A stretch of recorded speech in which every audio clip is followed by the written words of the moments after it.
अल्हम्दुलिल्लाहि व कफ़ा व सलामुन अला इबादिहिल्लज़ीना इस्तफ़ा अम्मा बअद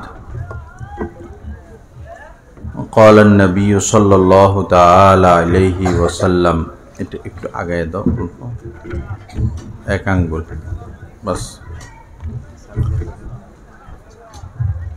الدنيا كلها متاع وخير متاع الدنيا المرأة الصالحة وقال عليه الصلاة والسلام إذا نظر إليها سرته وإذا أمرها أطاعته وإذا غاب عنها حفظته أو كما قال عليه الصلاة والسلام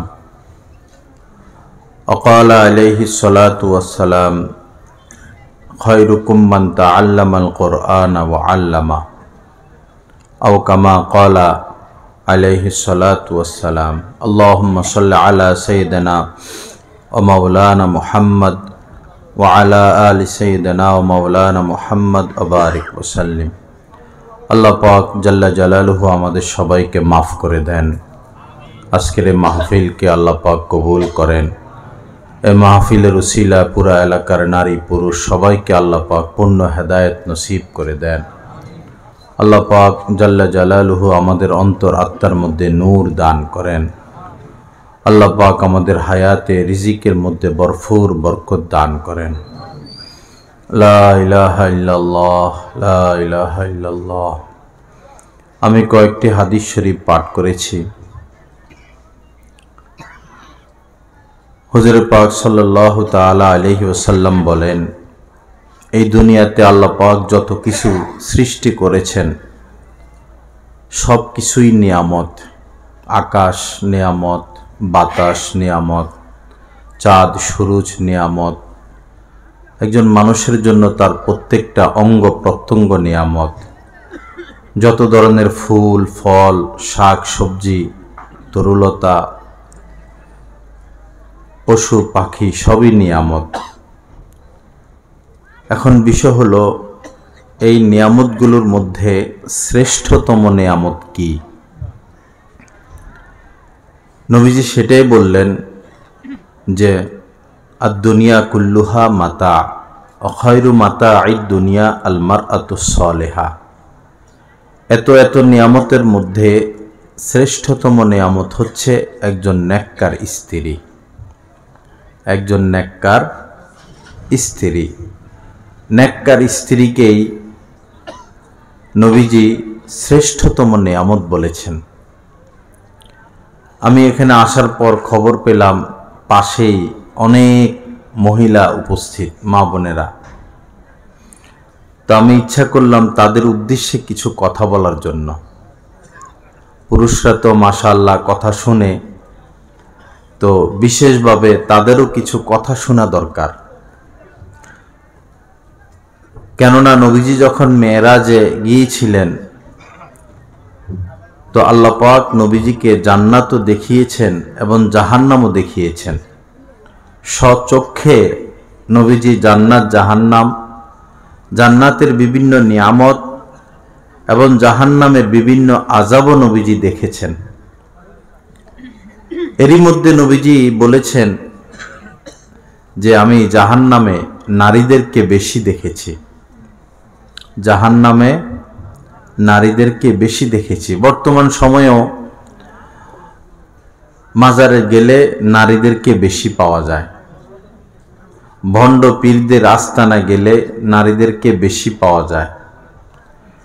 বিভিন্ন মার্কেটে বাজারে নারীদেরকে বেশি পাওয়া যায়।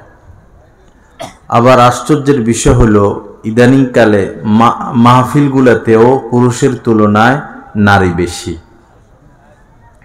নারীরা বেশি। তো মা বোনেরা খেয়াল রাখতে হবে,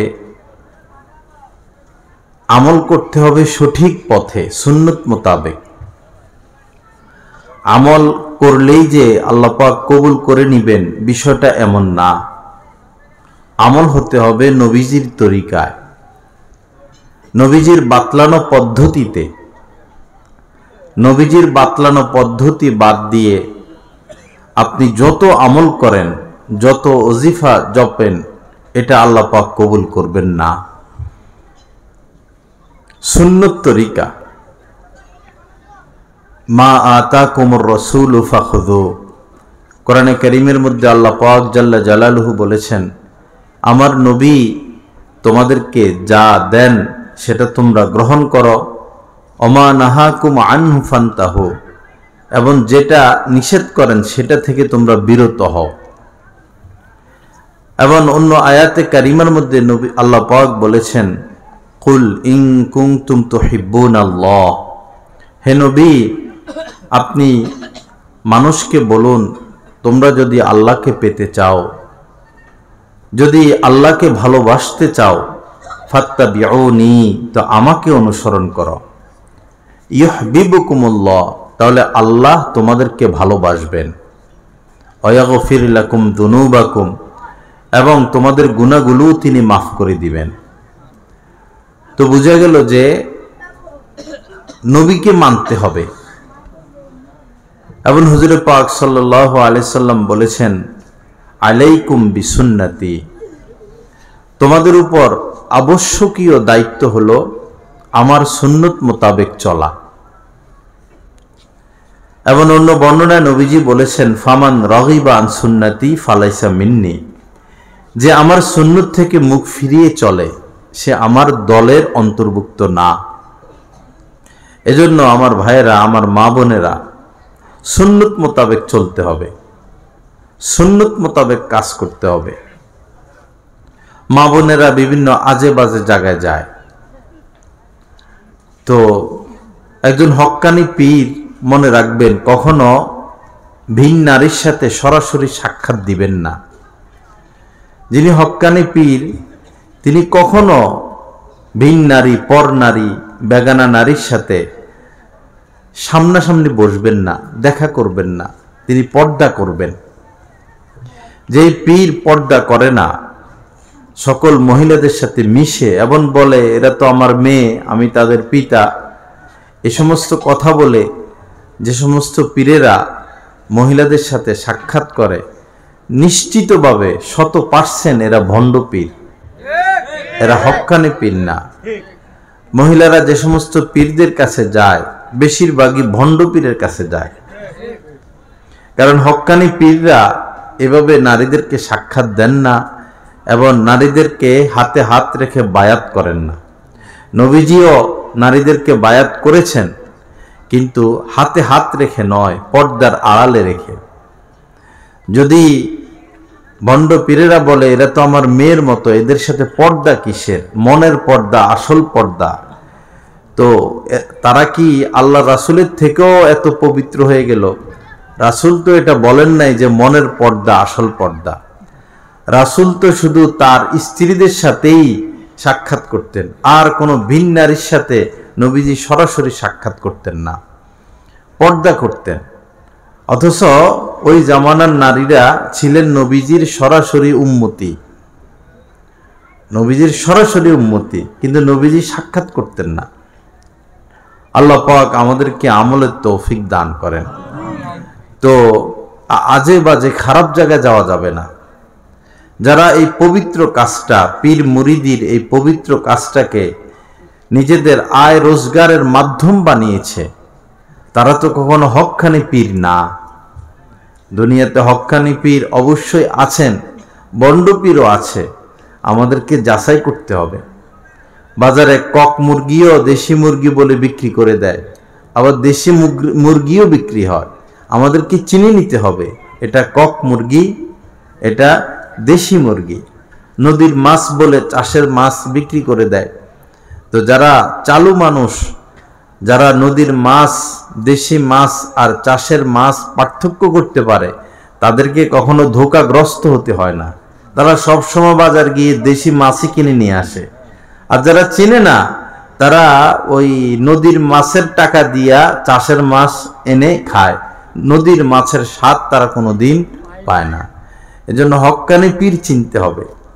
হক্কানি পীরের তেলাওয়াত সহি শুদ্ধ থাকবে। হক্কানি পীর 5 ওয়াক্ত নামাজ আদায় করবে। বেশিরভাগ ভণ্ড পীরেরা নামাজ পড়ে না। হক্কানি পীর তার নজরকে হেফাজত করবেন, কোনো ভিন নারীর দিকে তারা তাকাবে না, কোনো ভিন নারীকে সামনেও আসতে দিবে না এবং ভিন নারীর দিকে কখনো তারা তাকাবে না। হক্কানি পীর অবশ্যই যাকাত দিবেন, হক্কানি পীর অবশ্যই রোজা রাখবেন, হক্কানি পীরের মুখে সুন্নত মোতাবেক দাড়ি থাকবে, ডান দিকে এক মুষ্টি, বাম দিকে এক মুষ্টি, থুতলির নিচে এক মুষ্টি দাড়ি থাকতে হবে। তাদের মাথায় টুপি থাকবে, তাদের গায়ে লম্বা জামা থাকবে, পাঞ্জাবি থাকবে, তাদের স্ত্রীরা পর্দা করবে, তাদের সন্তানেরা সুন্নত মোতাবেক চলবে।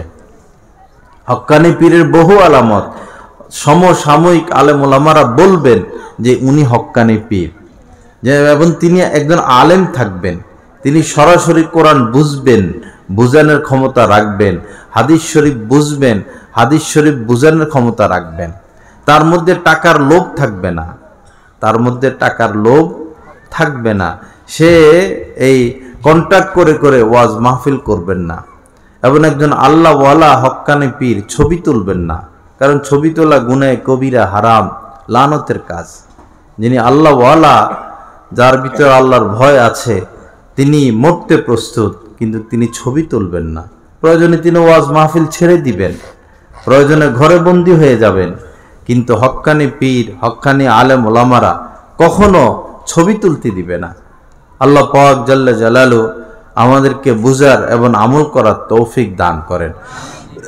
হক্কানি পীর তিনি যার কথার মধ্যে আসর থাকবে, যার কথার মধ্যে আসর থাকবে, যার কথা শুনে, বয়ান শুনে মানুষ দুনিয়া ত্যাগ করবে, মানুষ দিনমুখী হবে, মানুষ নামাজি হবে, মানুষ সুন্নতির উপর চলবে।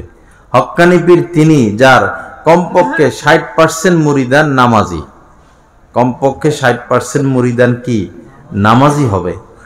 কিন্তু আপনারা দেখবেন এমন পীরের কাছে আপনারা যান যাদের 95% বেনামাজি।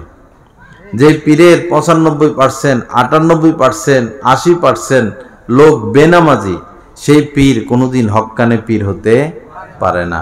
হক্কানি পীরের বড় আলামত যে ইদা রুউ যুকিরাল্লাহ, যখন তার দিকে তাকানো হবে, যখন তাকে দেখবে, তখন আল্লাহর কথা মনে পড়বে। একজন আল্লাহওয়ালাকে দেখলে কার কথা মনে পড়বে? আল্লাহর কথা মনে পড়বে। তার মজলিসে বসলে আল্লাহর কথা মনে পড়বে, তার মজলিসে বসলে মন নরম হতে থাকবে, তার সোহবতে গেলে গুনাহ ছাড়তে মন চাবে, গুনাহ এক পর্যায়ে সে ছেড়েই দিবে। আল্লাহ আমাদেরকে আমলের তৌফিক দান করেন। আল্লাহ পাক হক্কানি পীর চিনার তৌফিক দান করেন। আমার মা বোনেরা, দেশি মাছ না চিনলে সবসময় টাকা দিয়া চাষের মাছই খেতে হবে। দেশি মাছের স্বাদ আপনি পাবেন না, এটা আপনার দুর্বলতা। এজন্য আপনাকে দেশি মাছ চিনতে হবে। না চিনলে যারা চিনে তাদেরকে ধরবেন যে আমাকে দেশি মাছ কিনে দেন। অনুরূপভাবে যেখানে সেখানে যাওয়া যাবে না, যেখানে গান বাজনা হয়, যেখানে নাচানাচি হয়, যেখানে অশ্লীলতা, যেখানে পর্দা নাই, যেখানে আলেম ওলামা নাই, যেখানে হাফেজ নাই, যেখানে টুপি দাড়িওয়ালা লোক নাই, যেখানে কোরআন তেলাওয়াত নাই, সেটা তো কখনো হক জায়গা না,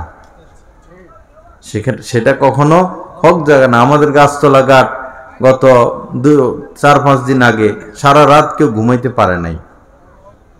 একটা ওরস হচ্ছে, তো ওরসে ঢাকার থেকে নর্তকী ভাড়া করে আনছে, অনেক টাকা দিয়ে নর্তকী গায়িকা ভাড়া করে আনছে, গায়ক ভাড়া করে আনছে। এই সারা রাত শুধু নাচানাচি, লাফালাফি, নারী পুরুষ দেখা সাক্ষাৎ, ধাক্কা ধাক্কি, সারা রাত এগুলো করছে। কেউ মদ খাইছে, কেউ জুয়া খেলছে, কেউ আরো খারাপ কাজ করছে। সকাল পরে ফজরের আগে বিরিয়ানি খানা দানা খাইয়া বস শেষ। না এশার নামাজ পড়লো, না ফজরের নামাজ পড়লো, না মাগরিব পড়লো, না আল্লাহকে ডাকলো, না কোরআনে কারিমের তেলাওয়াত হইল, না জিকির হইল, না নবীজির হাদিস হইল, না কোনো সুন্নত জিন্দা হলো। কি বলেন, এটা হক জায়গা? কিন্তু সেখানেই তো হাজার হাজার মানুষ। এজন্য সাবধান হতে হবে, আমাদেরকে সাবধান হতে হবে। গান বাজনা যেখানে, সেটা কখনো হক দরবার না, সেটা কখনো হক দরবার না। নবীজি বলেছেন যে আল গিনা ও ইউনবিতুল নিফাক কামা ইউনবিতুল মা উজ্জারা। গান এটা পানি যেভাবে শস্য বীজ উৎপন্ন করে, মাটি মরে যায়, শুকিয়ে যায়, এই মাটির উপরে পানি ঢাললে পরে মাটির ভিতরের থেকে যে শস্য দানা ছিল অঙ্কুরিত হয়। তো নবীজি বলেন পানি যেভাবে শস্য বীজ উৎপন্ন করে, গান মানুষের অন্তর আত্মায় মুনাফিকি সৃষ্টি করে। গান তদ্রূপ মানুষের অন্তরে মুনাফিকি সৃষ্টি করে। এজন্য যেখানে গান বাজনা সেটা হক জায়গা না। ইয়াজিদু ফিশ শাহওয়াত, গান শুনলে গান দেখলে মানুষ পাপ কাজ করার জন্য পাগল পারা হয়ে যায়। ওয়ান কুসুল হায়া, এবং গান শুনলে মানুষ নির্লজ্জ হয়ে যায়, বেহায়া হয়ে যায়। আমাদের সমাজের যে অধিকাংশ মহিলারা, মেয়েরা পর্দা করে না, রাস্তাঘাটে ঘোরাফেরা করে, তাদের চুল খোলা, তাদের শরীর খোলা, নামকে অস্তে একটা ওড়না গায়ে লাগাইয়া রাখে। এই যে নির্লজ্জতা, এটার মূল হচ্ছে গান শুনতে শুনতে, গায়িকাদেরকে নায়িকাদেরকে দেখতে দেখতে এদের লজ্জা চলে গেছে, এরা লজ্জাহারা হয়ে গেছে। এজন্য পর পুরুষের সামনে যাওয়াতে তাদের লজ্জা বোধ হয় না। আল্লাহ পাক সহি বুঝ দান করেন। এজন্য খারাপ জায়গায় যাওয়া যাবে না। মুরগি নিয়ে আসো, গরু নিয়ে আসো। আমাদের বৈরবে একজন ছিল, তো এই মহিলারা যাইয়া হাত জোড় করে তার সামনে দাঁড়ায় থাকতো। এরপরে মহিলারা গেলে পা মেলে দিত, সে মহিলারা বৃদ্ধাঙ্গুলি চাটতো। পিসাবে মহিলারা বৃদ্ধাঙ্গুলি চাটে, এই অবস্থা। আল্লাহ আমাদেরকে ভণ্ডামি থেকে বেঁচে থাকার তৌফিক দান করেন। আমাদের ওই দিকেই এক লোক আসতেছে, আমার কাছে আসতেছিল, পরে এসে আমাকে বলল কাহিনী। দেখলো যে এই নদীর মতো আর কি কাপড় ধুইতেছে। তো কাপড় চোপড় দেখা এই লোক বুঝছে এটা এখানে একজন বাবা থাকে, পিসাব থাকে, তার কাপড় চোপড়। তো উনি জিজ্ঞেস করছে, তারপরও জিজ্ঞেস করলো এগুলো কার কাপড়। তিনটা তরুণী মেয়ে অবিবাহিতা বলল এগুলো আমাদের বাবার কাপড়। তো তোমরা ধো কেন, আর লোক নাই? তো বললো আমরা তো বাবার খাদেম, আমরা সবসময় বাবার সাথে থাকি।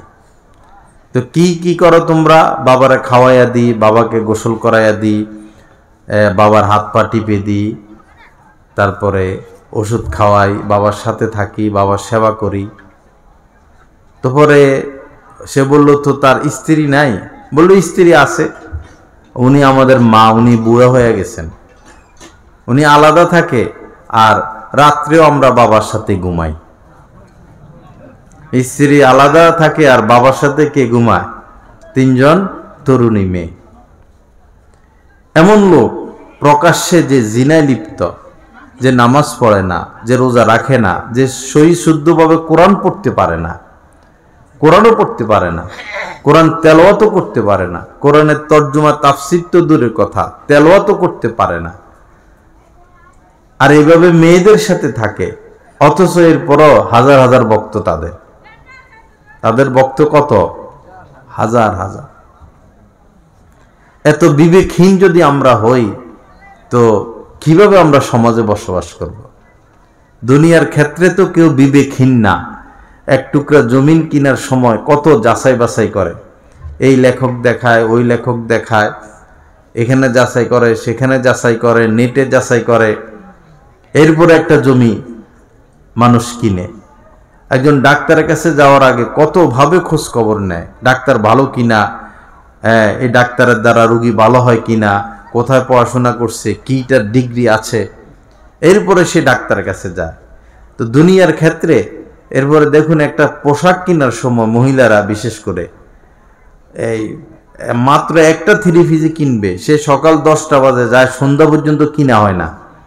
এই দোকান দেখে, ওই দোকান দেখে, সেই দোকান দেখে, 1000 টাকা দাম চাইলে 200 টাকা থেকে মূল্যায়ন শুরু করে দেয়। একবার চলে যায়, আবার আসে 300 দিবেন কিনা, আবার চলে যায়, আবার আসে 500 দিবেন কিনা। কত যাচাই বাছাইয়ের পরে একটা জামা কিনে। তো দুনিয়ার ক্ষেত্রে আমরা এতটা সতর্ক, আর আখেরাতের ক্ষেত্রে সামান্যটুকু সতর্কতা অবলম্বন করবেন না। যে লোক আপনাদের দিকে তাকায়, এটাই তো তার ভণ্ডামির সবচেয়ে বড় আলামত। একজন যে ভণ্ড পীর, তার সবচেয়ে বড় আলামত হলো সে আপনার দিকে তাকায়। আপনার দিকে তাকানো তো হারাম। একজন পুরুষ তো ভিন নারীর দিকে তাকাইতে পারে না। আল্লাহ পাক তো এটা হারাম করেছেন। নারীরা পর পুরুষের দিকে তাকাইতে পারে না, আল্লাহ পাক এটা হারাম করেছেন। আল্লাহ পাক সহি বুঝ দান করেন। আল্লাহ পাক আমাদেরকে হেদায়েত দান করেন। আমাদের সিলেটে শাহ হযরত শাহ জালাল রহমতুল্লাহ আলাই, উনি তো অনেক বড় আল্লাহর ওলি ছিলেন। মুসলমানদের দরদ নিয়ে তিনি সেই ইয়েমেন থেকে বাংলাদেশে এসেছেন। তিনি সেখানে সোয়া দিনের কাজ করেছেন। আজ তার কবর নিয়ে, তার মাজার নিয়ে ব্যবসা কেমন ব্যবসা, লিজ দিয়ে দেয়। মাজার কর্তৃপক্ষ লিজ দেয়, 1 বছরের জন্য আমাদেরকে 100 কোটি টাকা দিবা, বা 200 কোটি টাকা দিবা, বা 500 কোটি টাকা দিবা। তো বিভিন্ন ধনীরা, কোম্পানির লোকেরা এসে লিজ নেয় 1 বছরের জন্য মাজার। তাদের যা পাবে, যারা লিজ নিল সব টাকা তারা নিয়ে যাবে, আর মাজার কর্তৃপক্ষকে 100 কোটি টাকা বা 50 কোটি টাকা দিয়ে দিবে।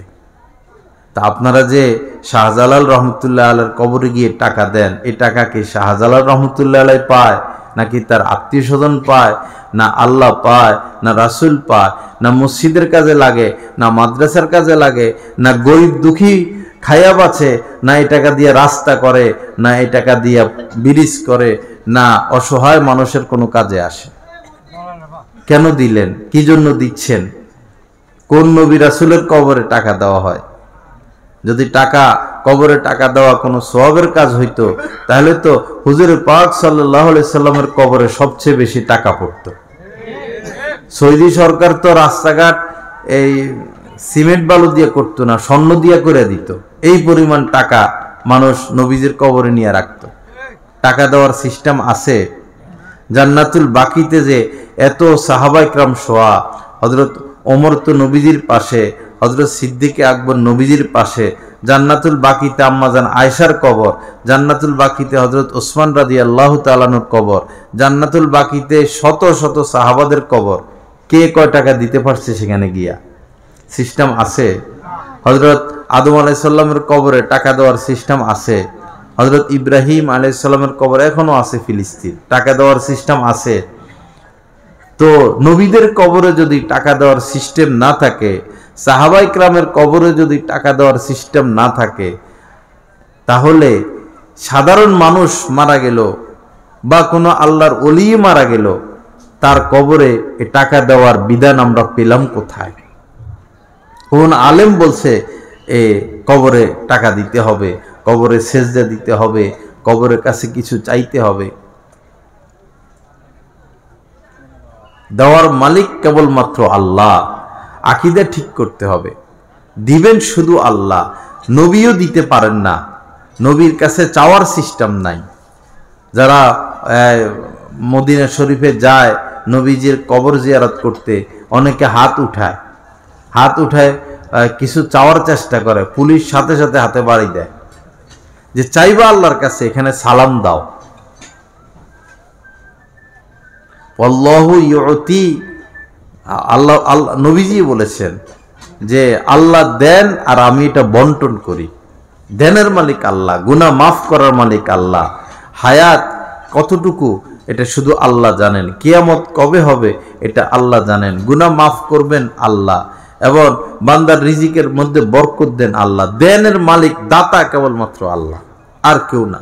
চাইতে হবে আল্লাহর কাছে। ইবাদতের উপযুক্ত কেবলমাত্র আল্লাহ। আল্লাহ ছাড়া আর কাহারও সামনে মাথা নত করা যাবে না।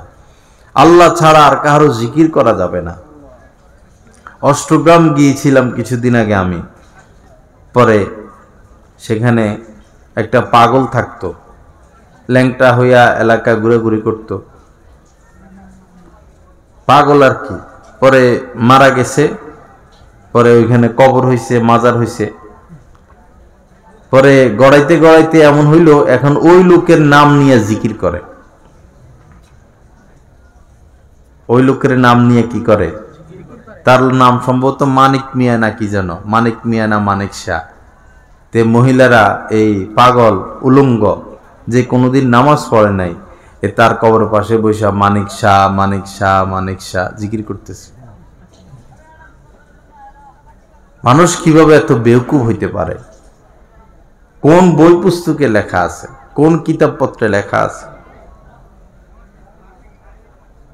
বৈরবে একজন আছে, এই কি সিরাজ্জা পাগলা, সিরাজ্জা পাগলা জীবনে কোনোদিন সে মসজিদে যায় নাই, এখনো সে ল্যাংটা, তার কবরে তার ছবি ঝুলানো ল্যাংটা, মানে হাঁটুর উপরে কাপড়। না হজ করছে, না উমরা করছে, না রোজা রাখছে, না নামাজ পড়ছে, না ঘর সংসার করছে, না দান সৎকা করছে, না ইবাদত বন্দিগি করলো। মারা যাওয়ার পরে এখন ধুমধাম হাজার হাজার লক্ষ লক্ষ মানুষ সেখানে যায়, গান গায়, নাচানাচি করে। এটার নাম ইসলাম? এটাকে ইসলাম বলে? বনিয়াল ইসলাম ও আলা খামস, ইসলামের ভিত্তি 5 জিনিসের উপরে। 5 জিনিসের উপরে ইসলামের ভিত্তি। ভিত্তি মানে কি? ফাউন্ডেশন, আসল। প্রথম ভিত্তি হচ্ছে শাহাদাতু আল্লাহ ইলাহা ইল্লাল্লাহ ওয়া আন্না মুহাম্মাদান আবদুহু ওয়া রাসূলুহু, এই কথার সাক্ষ্য দেওয়া যে আল্লাহ ছাড়া কোনো মাবুদ নাই এবং মুহাম্মদ সাল্লাল্লাহু আলাইহি সাল্লাম আল্লাহ পাকের বান্দা ও রাসূল। এটা হচ্ছে প্রথম ভিত্তি, প্রথম খুঁটি ইসলামের। দ্বিতীয় খুঁটি হচ্ছে ইকামাতুস সালাহ, নামাজ পড়া, নামাজ পড়া। ওয়া ইতাউজ যাকাত, তৃতীয় হচ্ছে যাকাত প্রদান করা। ও হজ্জুল বাইত, ধনীদের জন্য তৃতীয়। চতুর্থ হচ্ছে কাবা শরীফের হজ করা। ও সৌম রমজানা, এবং রমজান মাসে পুরা মাস ব্যাপী রোজা রাখা। এই 5টা হচ্ছে ইসলামের ভিত্তি। নামাজের খবর নাই, রোজার খবর নাই, হজের খবর নাই, যাকাতের খবর নাই। নাচানাচিকে আমরা ইসলাম বানিয়ে নিলাম। হালাল খাবার, হালাল খাবার, হালাল খাবার, এটা তো ফরজে আইন। সত্য কথা বলা, গীবত থেকে বাঁচা, মা বাবার খেদমত করা, স্বামীর খেদমত করা, স্ত্রীর সাথে উত্তম আচার আচরণ করা, নিজে কোরআন শিখা সহিশুদ্ধভাবে, সন্তানদেরকে সহিশুদ্ধভাবে কোরআন শিখানো। যেটা দিন সেটার খবর নাই, বদ্দিনকে আমরা দিন বানিয়ে নিলাম। নামাজের হিসাব তো দিতেই হবে আমাদেরকে, আমাকে আপনাকে প্রথমেই হিসাব চাইবেন আল্লাহ পাক নামাজের। আউয়ালু মা ইউহাসাবু বিহিল আবদু ইয়াউমাল কিয়ামা আস-সালাহ, কিয়ামতের দিন সর্বপ্রথমেই নামাজের হিসাব চাইবেন আল্লাহ পাক। কোথায় সেই নামাজ? বালেগা হওয়ার পর থেকেই তো নামাজ, ওই সময় তো ফরজ হয়ে যায়। বরং নবীজি তো বলেছেন 7 বছর থেকে নামাজের নির্দেশ দাও, 10 বছর থেকে নামাজ না পড়লে শাস্তি দিয়ে নামাজ পড়াও। 10 বছরে তো একটা ছেলে বালেগ হয় না। এখন থেকে নামাজের প্রতি তাদেরকে অভ্যস্ত করতে হবে, যেন ফরজ হয়ে গেলে অসাবধানতায়ও যেন নামাজ না ছুটে।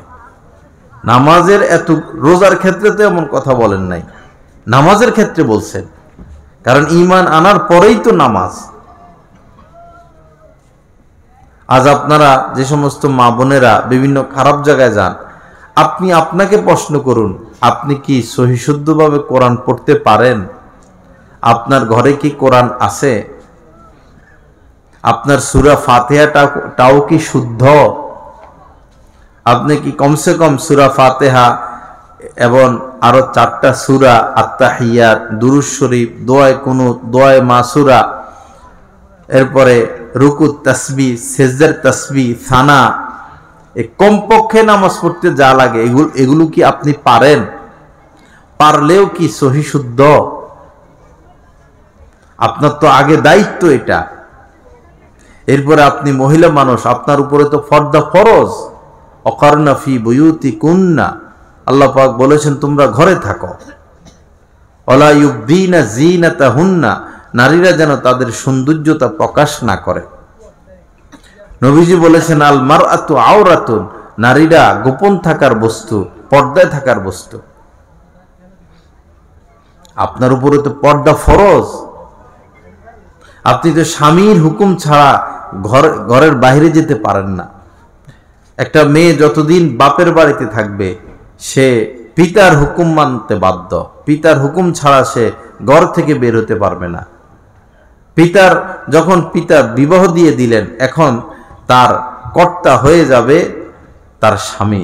স্বামীর হুকুম ব্যতীত সে কোথাও যেতে পারবে না, স্বামীর অনুমতি নিতে হবে।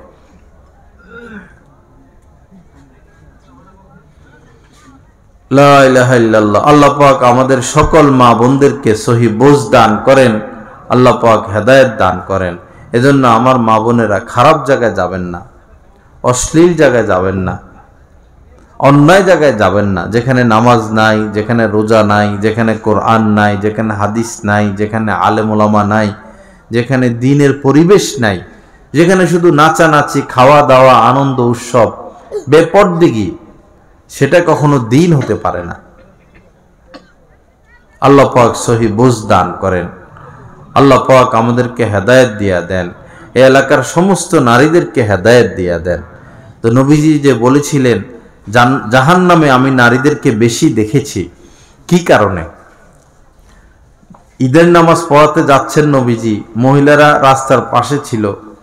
তো নবীজি ওই সময় নারীদেরকে বলেছেন যে হে নারীরা, তোমরা বেশি বেশি সদকা করো, তোমরা সদকা করো, কারণ তোমাদেরকে আমি জাহান্নামে বেশি দেখেছি। নারীদের সংখ্যা বেশি, দুই কারণ। এক হলো যে তারা এই লানত করে, ঝগড়া করে বেশি, এর উপরে গজব দেয়, ওর উপরে গজব দেয়, লানত দেয়, ঝগড়া করে, স্বামীর সাথে ঝগড়া, শ্বশুরের সাথে ঝগড়া,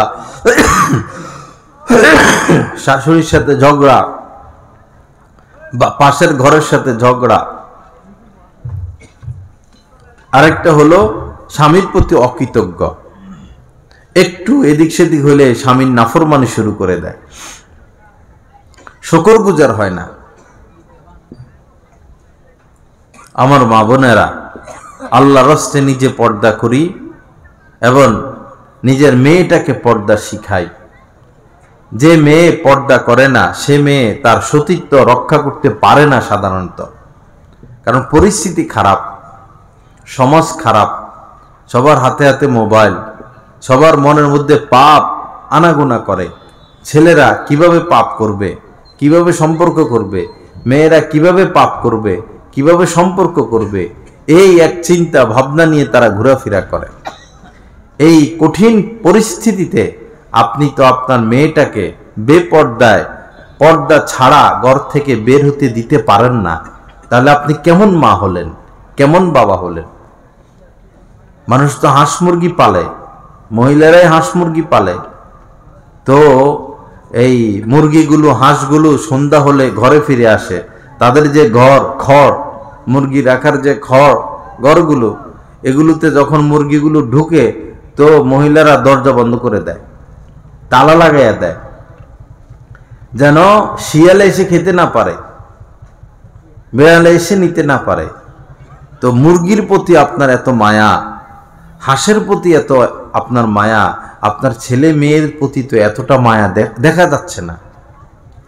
যেখানে পাপের 6 লাভ, যেখানে সমাজে পাপের 6 লাভ, সেখানে আপনার মেয়েকে এভাবে ছেড়ে দেন, সে স্কুলে চলে যায়, সে কলেজে চলে যায়, সে পর্দা করে না, সে ছেলেদের সাথে আড্ডা দেয়, মোবাইল চালায়, ছাদের উপরে চলে যায়।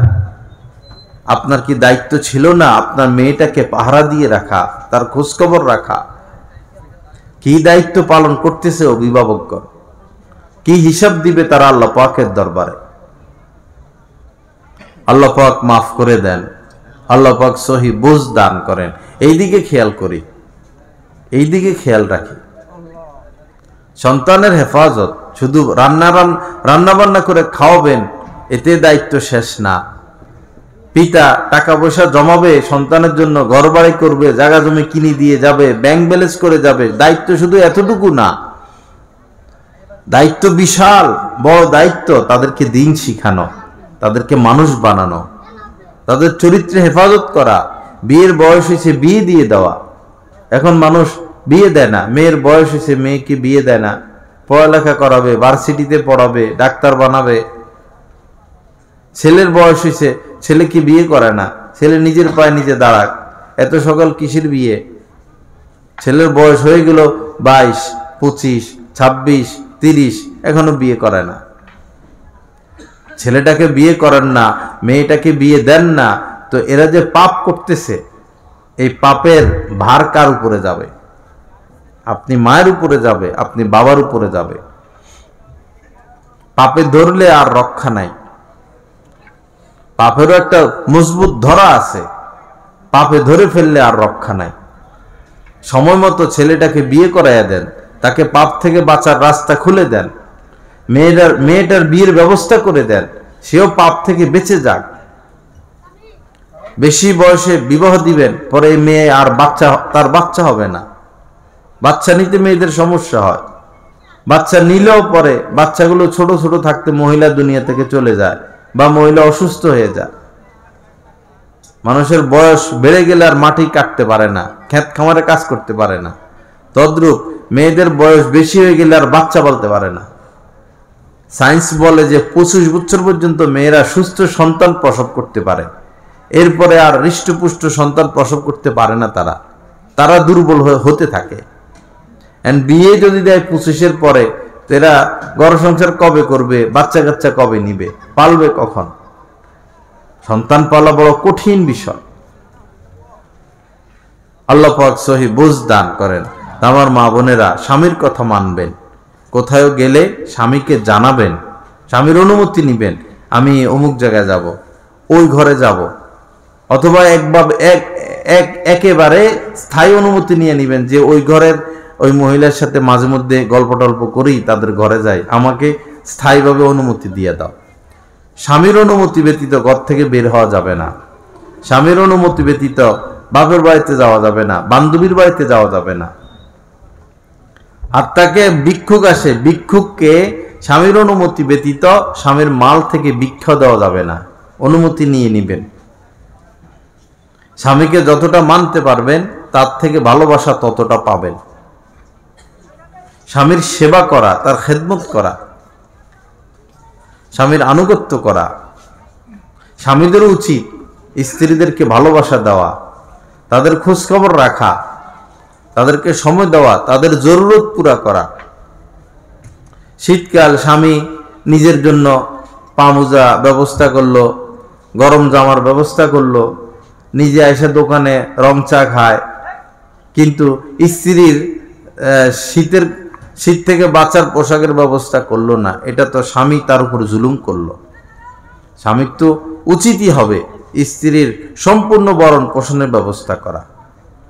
স্ত্রী অসুস্থ হয়ে গেলে বলে ধৈর্য ধরো, দোয়া করো, আর নিজে অসুস্থ হলে এক দৌড়ে ওষুধ খায়, ডাক্তারের দোকানে চলে যায়। এগুলো ঠিক না। এগুলো স্ত্রীদের উপর অবিচার। এবং স্ত্রীদের দ্বারা গরু পালানো, গরুর ঘাস কাটানো, গরুর দুধ দোহানো, গরুর জন্য খের কাটা, গরু পালার দায়িত্ব স্ত্রীদের না, এটা পুরুষের দায়িত্ব। স্ত্রী ঘর দেখবে, রান্না বান্না, ছেলে মেয়ে এগুলো দেখবে। ভারী দায়িত্ব স্ত্রীকে দেওয়া যাবে না। আল্লাহ পাক সহি বুঝ দান করেন। তো স্বামীর কথা শুনবেন, স্বামীর খেদমত করবেন। যে নারীর মধ্যে 3টি গুণ পাওয়া যায়, নবীজি বলেছেন সেই হচ্ছেন নেককার নারী, আর সেই হচ্ছেন শ্রেষ্ঠতম নেয়ামত। একজন পুরুষের জন্য সেই নারী শ্রেষ্ঠতম নেয়ামত। 3টা গুণ হচ্ছে ইদা নাজারা ইলাইহা সাররাতহু, স্বামী যখন স্ত্রীর দিকে তাকাবে তো স্ত্রী স্বামীকে খুশি করে দিবে, অর্থাৎ যেটা প্রয়োজন সেই প্রয়োজন মিটিয়ে দিবে। ওয়া ইদা আমারাহা আতাআতহু, স্বামী যখন স্ত্রীকে নির্দেশ দিবে কোনো বিষয়, তো স্ত্রী এটা পুরা করবে। ওয়া ইদা গাবা আনহা হাফিজাতহু, এবং স্বামী যখন স্ত্রীকে রেখে কোথাও যাবে, দূরে হোক, ঢাকা হোক, শহরে হোক, তো স্ত্রী তার দেহেরও হেফাজত করবে এবং স্বামীর মালেরও হেফাজত করবে। বাপের বাড়িতে যেটা ইচ্ছে সেটা আমি দিয়ে দিতে পারবো না। কোনো স্ত্রী যদি স্বামীর মাল বাপের বাড়িতে দিয়ে দেয়, এটা চুরির অপরাধ হবে। হ্যাঁ দিবেন, অনুমতি নিয়ে দিবেন, অনুমতি নিবেন। স্বামীর উচিত মাঝে মধ্যে শ্বশুর শাশুড়িকে কিছু দেওয়া, কারণ তারা কষ্ট করে মেয়েটাকে পালছে, তাদের একটা হক আছে না? বিপদে সুখে দুঃখে ঈদে চাঁদে স্বামীর উচিত সাধ্য অনুযায়ী শ্বশুরকে সহযোগিতা করা, শাশুড়িকে সহযোগিতা করা, শ্যালক শ্যালিকা থাকলে তাদেরকে একটু দেখা, শ্যালিকার বিবাহ একটা সহযোগিতা করা, এটা স্বামীর দায়িত্ব। কিন্তু স্ত্রী চুরি করে করে স্বামীর বাড়ির থেকে জিনিসপত্র বাপের বাড়িতে পাঠাবে, এই অনুমতি স্ত্রীর নাই, এটা চুরির অপরাধ হবে। আল্লাহ পাক সহি বোঝ দান করেন। স্বামী স্ত্রীর সম্পর্ক এটা অনেক মহব্বতের সম্পর্ক। এখানে মহব্বত থাকতে হবে গালেব। যখন একজনের প্রতি আরেকজনের মহব্বত থাকবে তখন একজন আরেকজনকে ছাড়ও দিতে পারবে। ছাড় দেওয়া ছাড়া সংসার জীবন সুখের হয় না, ছাড় দিতে হয়। ছাড় আসে মহব্বত থেকে, ছাড় আসে মহব্বত থেকে। মহব্বত থাকলে ছাড় দিবে, আর মহব্বত আসবে আনুগত্যের দ্বারা। স্ত্রী স্বামীর কথাগুলো শুনবে, এর দ্বারা স্বামীর অন্তরে স্ত্রীর প্রতি ভালোবাসা আসবে। আবার স্বামীও স্ত্রীর বিভিন্ন জরুরত পুরা করবে। স্ত্রী কোনো ওজোর আপত্তি পেশ করলে, আবদার করলে স্বামী এটা পুরা করবে। এভাবে স্ত্রীর অন্তরেও স্বামীর প্রতি ভালোবাসা আসবে। আর আল্লাহ পাক এই ভালোবাসাটা চান, আল্লাহ এই ভালোবাসা চান। হুন্না লিবাসুল লাকুম ওয়া আনতুম লিবাসুল লাহুন্না। আল্লাহ পাক বলেছেন, স্বামীদেরকে বলেছেন যে তোমাদেরকে যে স্ত্রী দেওয়া হলো এরা তোমাদের পোশাক। আর স্ত্রীদেরকে বলেছেন তোমাদেরকে যে স্বামী দিলাম আমি, এটা হচ্ছে তোমাদের পোশাক। অর্থাৎ পোশাকের যত্ন যতটা নাও, তোমার স্বামীর যত্ন এর থেকে বেশি নিবা। আল্লাহ পাক আমাদেরকে সুখের জিন্দেগি নসিব করেন। আল্লাহ পাক আমাদেরকে হায়াতে তৈয়বা নসিব করেন। আল্লাহ পাক আমাদেরকে আজে বাজে জায়গা, খারাপ জায়গায় যাওয়া থেকে আল্লাহ আমাদেরকে হেফাজত করেন।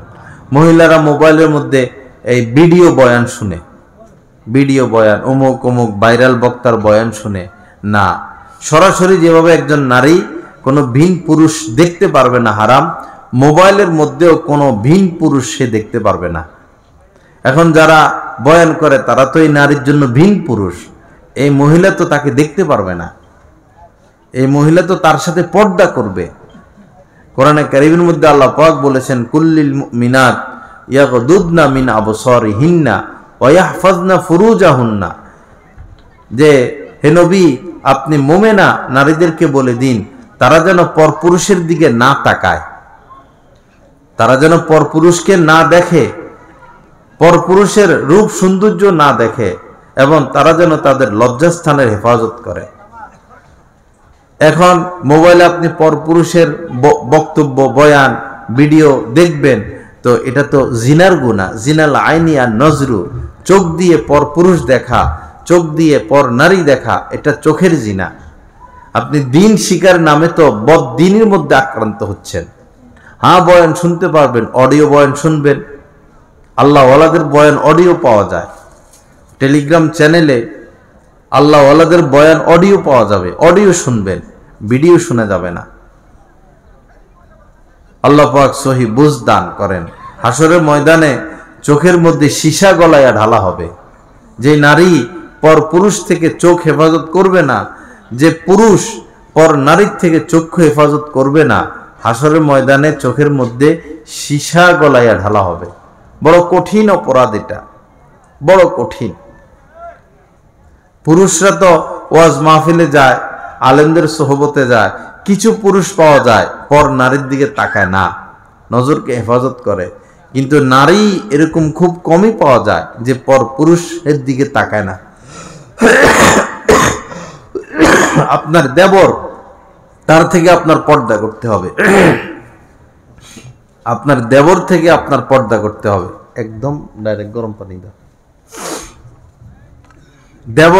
দেবর কখনো আপনাকে স্পর্শ করতে পারবে না, আপনি কখনো আপনার দেবরকে স্পর্শ করতে পারবেন না। আপনি কখনো আপনার দেবরের সামনে যেতে পারবেন না, আপনার দেবরও কখনো আপনার সামনে আসতে পারবে না। স্ত্রী বাপের বাড়িতে, স্বামী বিদেশে, তো বিদেশ থেকে স্বামী ফোন দিয়ে বলে তোর বাবিকে নিয়ে আয়, রিক্সা কইরা বাবিরে নিয়ে আসে।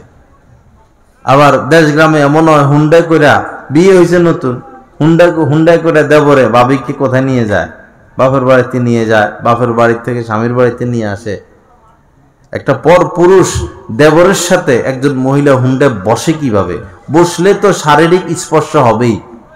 হুন্ডা তো এমন জিনিস, হুন্ডার মধ্যে তো আপন মেয়েকে উঠানো যায় হবে না। কেউ যদি আপন মেয়েকে হুন্ডায় উঠায়, কারণ মেয়ের শরীরের সাথে বাবার শরীর স্পর্শ হবে। আর যদি মেয়ের শরীর আপন পিতার শরীরের সাথে স্পর্শ হয়, আর এই অবস্থায় যদি পিতার মধ্যে উত্তেজনা আসে, তাহলে তো আজীবনের জন্য আপনার স্ত্রী আপনার তালাক হয়ে যাবে, আজীবনের জন্য তালাক হয়ে যাবে। এইটা আর কোনো হিলা বাহানা চলবে না, তালাক দেওয়া ছাড়া তালাক। এই জন্য নিজের মেয়ের ক্ষেত্রেও সতর্ক। মেয়ে রিক্সায় বসলেও পিতা আর বাবা মেয়ে আর বাবা যদি একই রিক্সায় বসে, মধ্যখানে পার্থক্য রাখবে, ফাসেলা রাখবে, খালি জায়গা রাখবে, স্পর্শ যেন না হয়। মেয়ে বড় হয়ে গেছে, বালেগা হয়ে গেছে, মেয়ের মধ্যে সৌন্দর্য প্রকাশ পাচ্ছে, এখন আদর তো করবেন, আপনি পিতা আদর তো করবেন, কিন্তু স্পর্শ আর করা যাবে না। কিভাবে আপনি আপনার মেয়েকে হুন্ডায় উঠাবেন? এখন মেয়ে তো আপন মেয়ে, বাবিরে তো হুন্ডায় নিয়ে ঘুরে, খালতো বোনরে হুন্ডায় নিয়ে ঘুরে, চাচতো বোনকে হুন্ডায় নিয়ে ঘুরে। চাচতো ভাই যাবে ঘুরতে, তো চাচতো বোন বলে আমি যাবো, মা বাবাকে বলে আমি ভাইয়ার সাথে ঘুরতে যাবো, যা ভাইয়া হুন্ডায় করে নিয়ে যায়। এটা মুসলিম সমাজ, এটা সমাজ ব্যবস্থাপনা। আল্লাহ পাক সহি বুঝ দান করেন।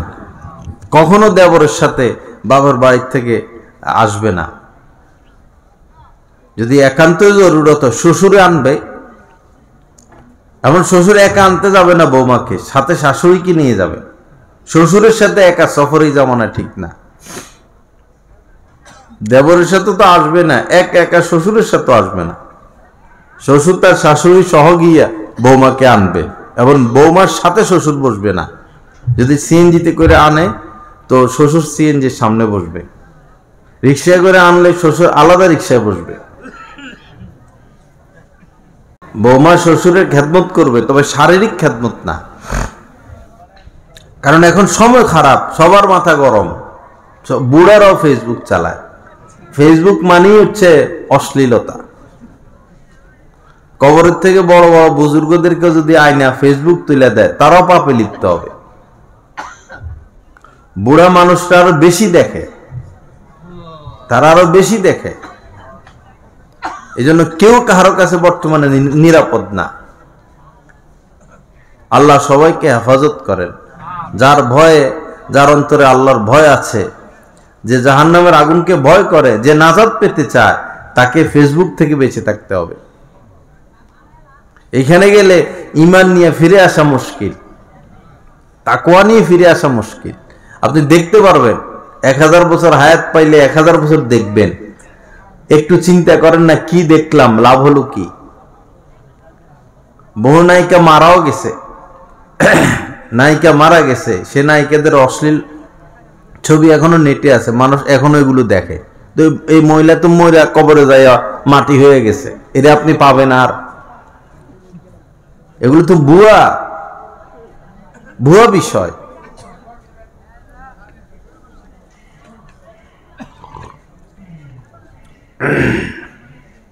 আল্লাহ পাক আমাদেরকে মাফ করে দেন। আল্লাহ পাক তামাম অশ্লীলতা থেকে আমাদেরকে হেফাজত করেন।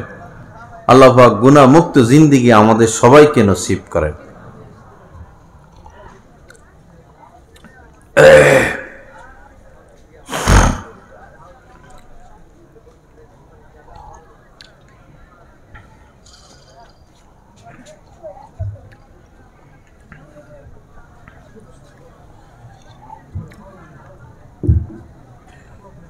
এই বিষয়টা আমি শেষ করে ফেলি, যেহেতু এই সংক্রান্ত আমার ইচ্ছা ছিল মহিলাদেরকে নিয়ে বয়ান করা, যেহেতু এই সংক্রান্ত আলোচনা আসলো, এটা শেষ করে দিই।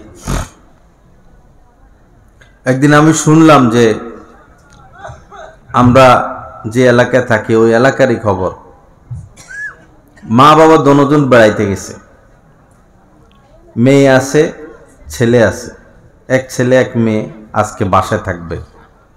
শোনার সাথে সাথে আমি বলছি না, মা বাবা নাই, একই বাসায় ভাই বোন থাকবে, এই জামানায় এটাকে বৈধ বলা যায় না, এই জামানায় অনুমতি দেওয়া যায় না। কারণ ভয়ঙ্কর সময় চলতেছে এখন।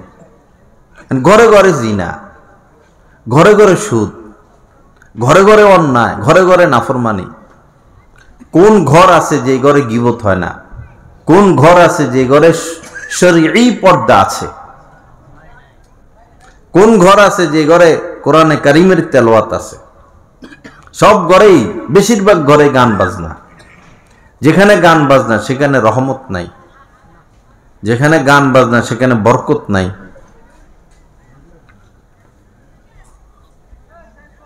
বিভিন্ন ঘরে তো জন্তু জানোয়ারের ছবিও ঝুলাইয়া রাখে।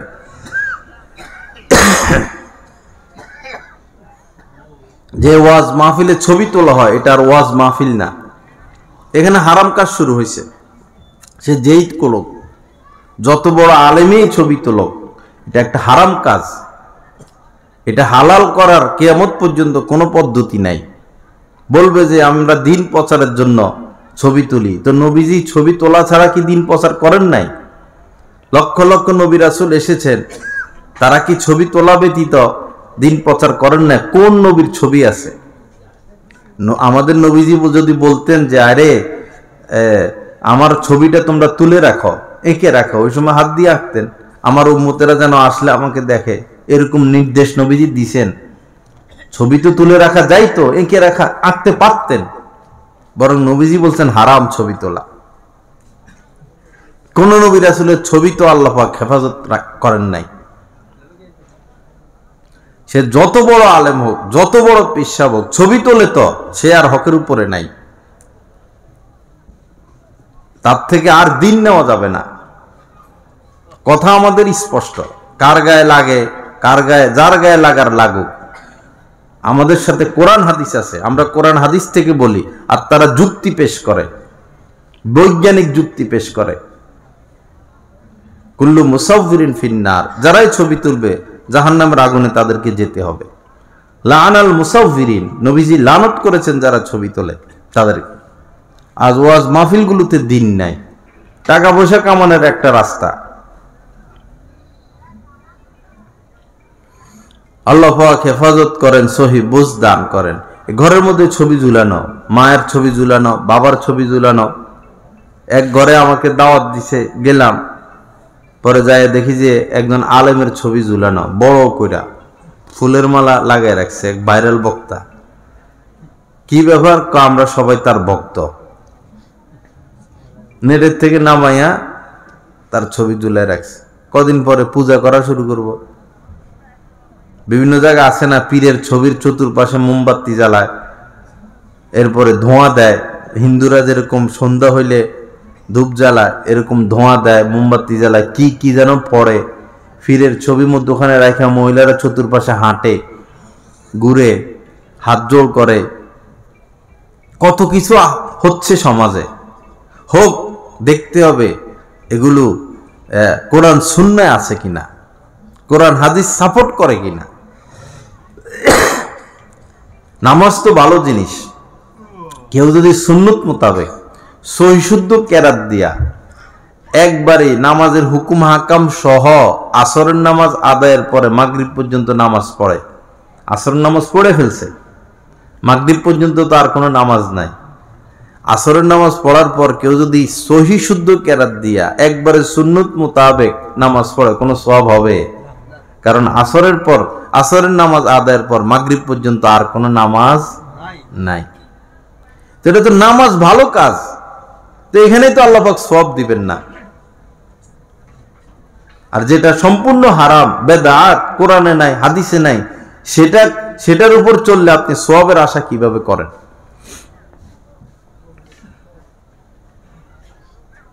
আল্লাহ পাক সহি বুঝ দান করেন। তো এই আপন ভাই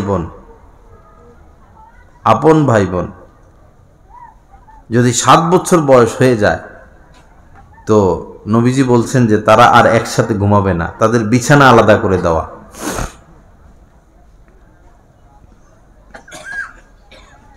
আপন ভাই বোন না, আপন ভাই, আপন 2 ভাই, 7 পার হইছে 2 ভাই আলাদা থাকবে। আপন 2 বোন 7 পার হইছে, 7 বছর, বিছানা আলাদা। আপন ভাই বোন তো কোনো আরো উপরে। স্বামী স্ত্রী, সন্তান, সন্তানের 2 বছর হয়ে গেছে, এখন সন্তানকে আর স্বামী স্ত্রীর সাথে না রাখা, নানির সাথে থাকবে, দাদির সাথে থাকবে। আর যদি রাখতেই হয় কোনো কারণে, ঘরে আর কেউ নেই, ছোট বাচ্চা কোথায় ঘুমাবে, কি আসো বিষয়, তাহলে স্বামী স্ত্রীকে সতর্ক থাকতে হবে। বাচ্চারা অনেক সময় ঘুমের ভান ধইরা চোখ বন্ধ করে রাখে, দুষ্ট তো, আসলে সে জাগ না, বা রুম অন্ধকার, মা বাবার খবর নাই কিন্তু বাচ্চাটা জাগ না। শিশু বাচ্চা কিছু না বুঝলেও সে এগুলো ভুলবে না, এটা তার মাথায় বসে যায়। একদিনের বাচ্চা, এক মাসের বাচ্চার সামনেও স্বামী স্ত্রী সুলভ কোনো আচরণ করবে না। এই ব্যাপারে স্বামী স্ত্রীকে অবশ্যই সতর্ক থাকতে হবে। আল্লাহ সহি বুঝ দান করেন। মানুষ তো বড় বাচ্চাদের ক্ষেত্রে সতর্ক থাকে না। বেহুশ, আর তো পাগড়ি তো খুলে ফেলবো, মাফলারে না খুলবা।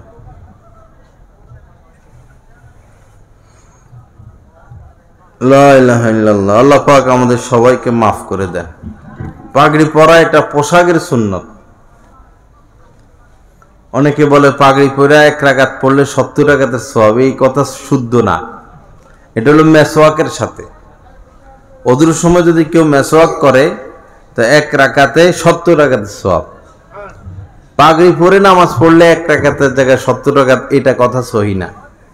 বিভিন্ন মসজিদে গেলে দেখা যায় পাগড়ি মিম্বার উপরে রাইখা দেয়, ময়লা ঝয়লা, পরে ইমাম সাহেব একামত শুরু হলে পাগড়ি পেঁচানো শুরু করে, সালাম ফিরায় পাগড়িটা খুলে আবার থুইয়া দেয়, মনে করে যে পাগড়ি সব পড়লে কি 1 রাকাতে 70 রাকাতের সওয়াব। আবার কমিটি গরম হয়ে যায়, হ্যাঁ ইমাম সাহেব পাগড়ি পড়লো না কেন, সওয়াব নষ্ট হয়ে গেছে। এজন্যই নবীজি বলেছেন তলাবুল ইলমি ফারিদা আলা কুল্লি মুসলিম, প্রত্যেক মুসলমানের উপরে ইলমে দ্বীন শিক্ষা করা ফরজে আইন। জরুরি মাসালা অন্তত বেহেশতে যাওয়ার পর্যন্ত আমাদের পড়তে হবে। বেহেশতে যাওয়ার এখন বাংলায়ও পাওয়া যায়। ঘরের মধ্যে অন্তত একটা কিতাব তো রাখবেন ভাই। কি একটা রাখে ঘরের মধ্যে? মকসুদুল মুমিনিন। মকসুদুল মুমিনিন কোনো আলেমে লেখে নাই, এটা গায়রে আলেম লিখছেন, এখন সব উল্টাপাল্টা কথা। মকসুদুল মুমিনের উপরে আমল করা যাবে না। যদি ঘরে দ্বীনি কিতাব রাখতে চান, এই বেহেশতি জিয়ার রাখবেন, বা আহকামে জিন্দিগি রাখবেন, আহকামুন নিসা রাখবেন। আলেমদের সাথে পরামর্শ করে দ্বীনি কিতাবপত্র পড়বেন। ওয়াজ মাহফিল হইলে কত বই পুস্তক ফুটপাতে মানুষ বিক্রি করে, 12 চাঁদের ফজিলত, এরপরে কি খাবনামা, আরো কত রকমের কত কিছু। না, একজন আলেমকে জিজ্ঞাসা করা ব্যতীত আপনি কোনো বই পুস্তক পড়বেন না, আপনি বিপদে পড়ে যাবেন। ধর্মীয় নাম লেখা থাকলে যে এটা পড়ে ফেলবেন এরকম না।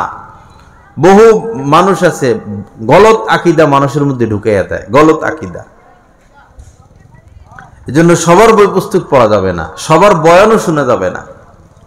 চেহারা সুন্দর, ইংরেজি বলে, কণ্ঠ সুন্দর, এরপরে শের বলে, চিল্লাইতে পারে, ভাইরাল, শুনলেই যে সবার বয়ান শোনা যাবে না। নেটের মধ্যে বহু ইহুদিরা বয়ান করে, নেটের মধ্যে বহু খ্রিস্টানরা বয়ান করে, হাজার হাজার মানুষ তাদের বয়ান শুনতেছে আর ঈমান হারা হচ্ছে।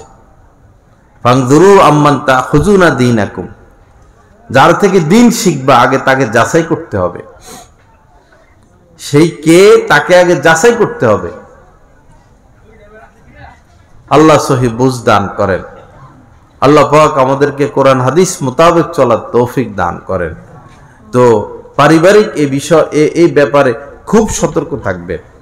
দেখা যায় যে এই স্বামী চাকরি করতে গেল, দেবর আছে ঘরে, আর কেউ নাই ঘরে, দেবর কলেজে যায়, স্বামী চাকরি করতে যায়, পরে স্ত্রী ঘরে একা, দেবর কলেজ থেকে চলে আসে, তো ঘরের মধ্যে দেবর আর ভাবি ছাড়া আর কেউ নাই। একজন ভিন নারীর সাথে এভাবে অবস্থান কোনোদিন শরীয়ত অনুমতি দেয় না। ভিন নারীর সাথে ঘরে এভাবে অবস্থান কোনোভাবেই সহি না। দেবর প্রয়োজনে আলাদা বাসা নিয়ে থাকবে। আল হামু আল মাউত, নবীজি বলেছেন যে দেবর এটা মৃত্যু তুল্য, মৃত্যু তুল্য না, মৃত্যু। আল হামু মানে দেবর, আল মাউত মৃত্যু।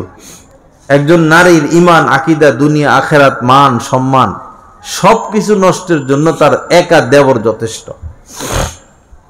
আল্লাহ আমাদেরকে মাফ করে দেন, আল্লাহ পাক সহি বুঝ দান করেন। যাই হোক ভাইরা, অনেক কথা বললাম।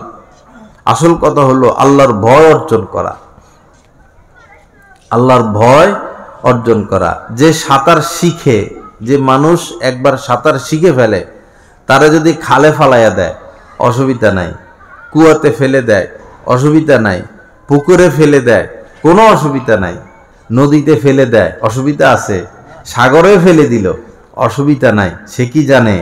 সাঁতার জানে। অনুরূপভাবে যে একবার তাকওয়া অর্জন করে, আল্লাহর ভয় অর্জন করে, এটা এমন এক বিষয়, সে যেখানে যাক, যে পরিস্থিতিতে যাক, তাকওয়া অর্জন করছে, তো তার দ্বারা আর গুনাহ অর্জন করা সম্ভব না। সে আর মিথ্যা বলবে না, সে ধোঁকা দিবে না, সে দিন বিক্রি করবে না, সে মানুষকে কষ্ট দিবে না, সে সুদ খাবে না, সে ঘুষ গ্রহণ করবে না, সে গীবত করবে না, কারণ সে তাকওয়া অর্জন করছে। সে মায়ের নাফরমানি করবে না, বাবার নাফরমানি করবে না, সে তাকওয়া অর্জন করছে। সে কুদৃষ্টি করবে না, সে ফেসবুক চালাবে না, সে ভিন নারীর দিকে তাকাবে না, সে তাকওয়া অর্জন করছে। আর এই তাকওয়ার দৌলত হাসিল হয় আল্লাহ ওয়ালাদের সোহবতে থাকার দ্বারা। যাদের তাকওয়া হাসিল হয়েছে আল্লাহ ওয়ালা, তাদের সোহবতে যদি উঠা বসা করা যায়, তো আমাদের মধ্যে তাকওয়া চলে আসবে। আমার ভাইরা, তাকওয়া অর্জন করি। এক পীর সাহেব তার মুরিদকে পরীক্ষা করবে। 3 জন মুরিদ তাকওয়া হাসিল হয়েছে কিনা পরীক্ষা করবে। তো 3 জনকে বলছেন 3টা পাখি আনতে। 3 জনে 3টা পাখি আনছে, কবুতর বা মুরগি, এরকম ময়ূর। পরে 3 জনকে বলছেন যে এমন জায়গায় নিয়ে জবাই করবা, জবাই করে আমার কাছে নিয়ে আসবা যেখানে কেউ তোমাকে দেখে নাই। এমন জায়গায় জবাই করবা, জবাই যে করছো কেউ দেখে নাই, এমন জায়গায় জবাই করবা। তো কেউ একজন যাইয়া কোথায় জবাই করবে, কোথায় জবাই করবে, যেখানে যায় সেখানে কেউ আসে। পরে সে বুদ্ধি করে পানির নিচে ডুব দিয়া একবার দম পানির গভীরে গিয়া জবাই করছে। আর মনে মনে খুশি যে কেউ দেখে নাই। একজন একবারে জঙ্গলের ভিতরে গিয়া, আরো ভিতরে অন্ধকার জঙ্গলের ভিতর, সেখানে গিয়া জবাই করছে। কেউ, তার ধারণায় কেউ দেখে নাই।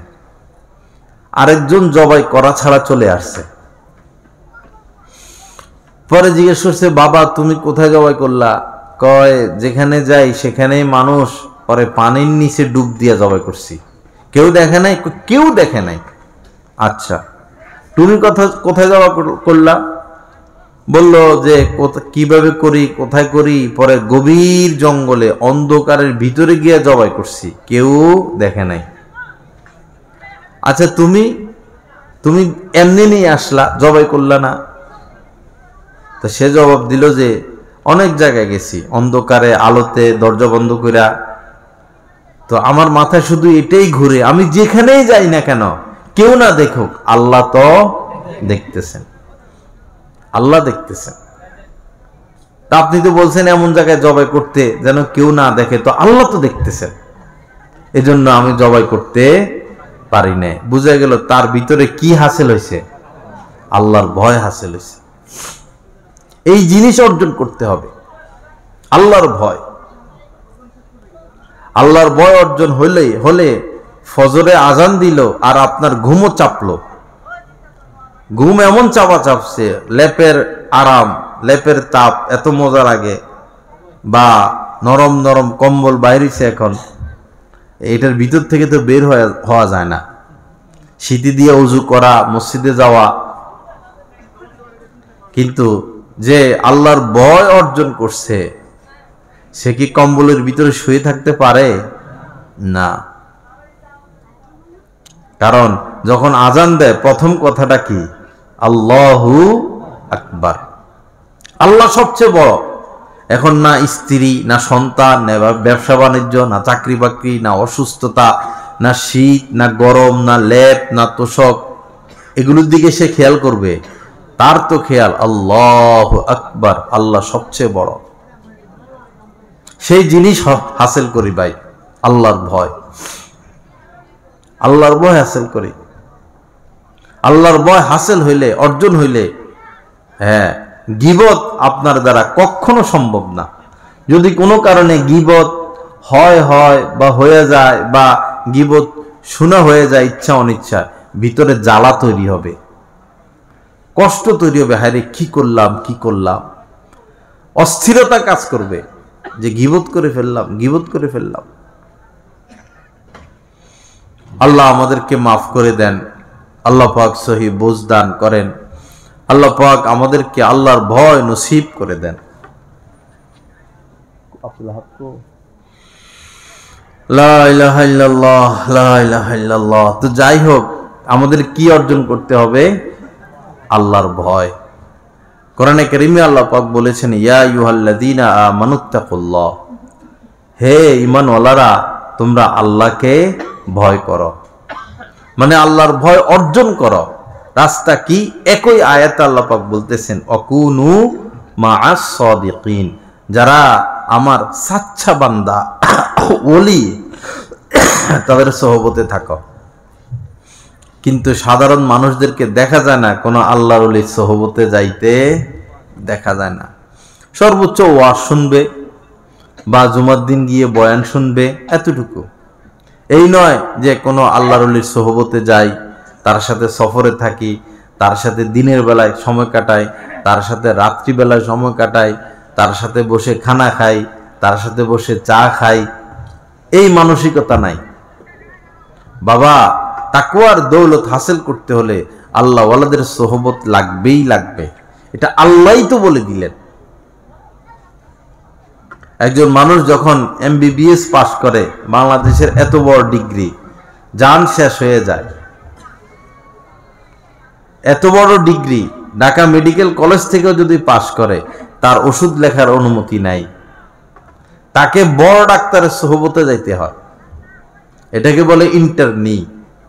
বড় ডাক্তারের সোহবতে গিয়া 1 বছর, 2 বছর, 3 বছরও থাকে। যার ইন্টার্নি যত লম্বা, তার অভিজ্ঞতা বেশি হাসিল হয় চিকিৎসা শাস্ত্রে।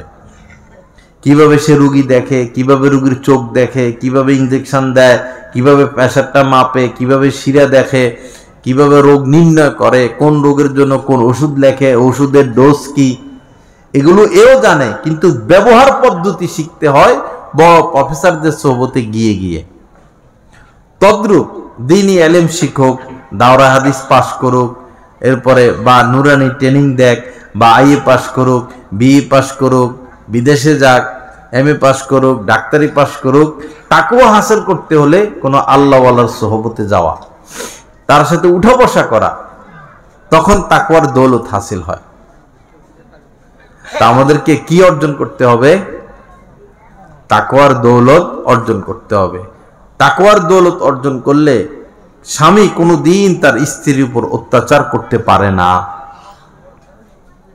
স্বামী আল্লাহকে ভয় করতে থাকবে, আরে আমার স্ত্রী, তার সাথে তো আল্লাহ পাক ভালো ব্যবহার করতে বলছেন, ও আশিরুহুন্না বিল মারুফ।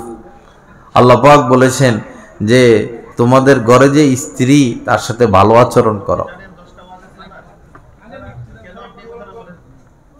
ওয়া আশিরুহুন্না বিল মারুফ। এরপরে স্বামী কখনো স্ত্রীর উপর জুলুম করতে পারে না, লাঠি দিয়া মারতে পারে না, ধমক দিতে পারে না।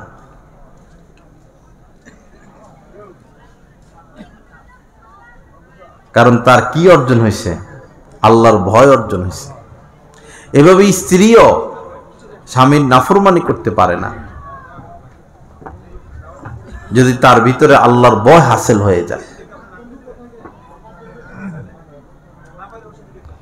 আল্লাহ পাক জাল্লা জালালু আমাদেরকে মাফ করে দেন।